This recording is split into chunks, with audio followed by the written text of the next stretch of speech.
IPEM international school के छात्रगण सुप्रभात। आज के आई लर्न हिंदी साहित्य की कक्षा में आपका स्वागत है। आज हम पढ़ने जा रहे हैं सारा आकाश पूर्वार्ध अध्याय 9। अध्याय 9 में समर का इम्तहान समाप्त हो चुका है। अब वो एकदम अपने को हल्का महसूस कर रहा है। आज दिवाकर के साथ वो पिक्चर जाना चाह रहा है। सिनेमा देखने के लिए दिवाकर ने अपनी वाइफ किरण को भी साथ में ले लिया है। सिनेमा देखकर ये लोग वापस लौटते हैं।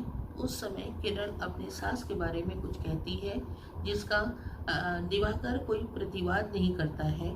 तो समर को यह बात बुरी लगती है। सोचता है कि अगर इसकी जगह प्रभा होती तो एक तमाचा उसे जड़ देता। घर आता है, घर में माहौल देखता है, सोचता है कि क्या हो गया। तो उसे पता चलता है मुन्नी का पति आज मुन्नी को लेने आया है। बाहर बाबूजी और उसमें बातें हो रही हैं। घर में अम्मा के पास कुंवर आदि सब बैठे हैं। कुंवर या अमर और भाभी जा जाके चुपचाप पीछे से बिना शब्द के उनकी आवाज़ें सुनकर के बात जानना चाहती है कि क्या बात हो रही है दोनों में, और जो कुछ कानों में पड़ता है आकर के अम्मा को बताती हैं। बहुत देर बाद शाम को रात के समय अम्मा बाबूजी कमरे में आते हैं जब खाना पीना हो चुका होता है और कहते हैं मुन्नी को कल विदा किया जाएगा।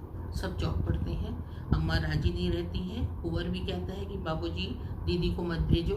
मुन्नी रोने लगती है कि बाबूजी हम वहाँ नहीं जाएंगे, मुझे वहाँ मत भेजिए, मुझे उस कुएं में मत धकेलिए। पर बाबूजी बताते हैं कि आज वो खुद ही लेने आया है। बिरादरी में भी बदनामी होती है, तरह तरह के जवाब देना पड़ता है। पर जब अम्मा नहीं राजी होती तो बाबूजी कहते हैं कि इतना पैसा भी तो नहीं है कि कुछ उसे लिखा सिखा सकें।